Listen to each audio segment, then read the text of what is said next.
একটি গাছ একটি প্রাণ, গাছ লাগাও প্রাণ বাঁচাও। বাবার মৃত্যুবার্ষিকী উপলক্ষে দুই ছেলের অভিনব উদ্যোগ। উত্তর দিনাজপুর জেলার করণদিঘি ব্লকের টুঙ্গিদিঘি ডুমরাডাঙ্গি এলাকার বাসিন্দা রামপ্রবেশ মাহাতো 1 বছর পূর্ণ হয়েছে মারা গেছেন। তার দুই ছেলে শুভম রাম মাহাতো ও রামশ্যাম মাহাতো বাবার মৃত্যুবার্ষিকী পালন করলেন বৃক্ষরোপণ কর্মসূচির মাধ্যমে। বৃক্ষরোপণ করেন ডুমরাডাঙ্গি শ্মশান সহ ডুমরাডাঙ্গি রাস্তার দুই পাশে। তাদের কথায় বাবা মারা যাবার 1 বছর পূর্ণ হয়েছে, তাই বাবার স্মৃতি মনে রাখতে প্রায় 200টি গাছ লাগিয়েছি। প্রত্যেক বছর বাবার মৃত্যুবার্ষিকী এই দিনটি বৃক্ষরোপণ কর্মসূচির মাধ্যমে পালন করলাম।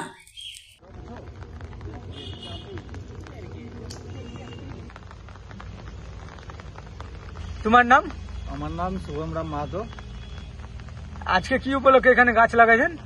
আজকের ডেটে আমার বাবার মৃত্যু হয়, সেই উপলক্ষে আজকে ওনার বছরকি হিসাবে আমরা অনেক বিভিন্ন জায়গায় গাছ রোপণ করলাম।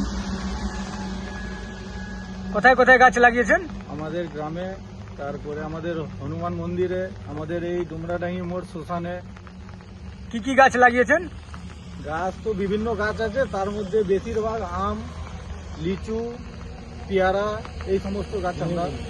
এরপরে কি আরো কিছু করার উদ্দেশ্য আছে? বিকালের দিকে আরো অনেক কিছু প্রোগ্রাম আছে, আর বিভিন্ন জায়গায় এখনো গাছ লাগানো বাকি রয়েছে। কতগুলো গাছ লাগিয়েছেন? প্রায় আমাদের শ্মশানে 100+ গাছ লাগানো হয়েছে, আরো 100টা প্লাস গাছ লাগাবো আমরা।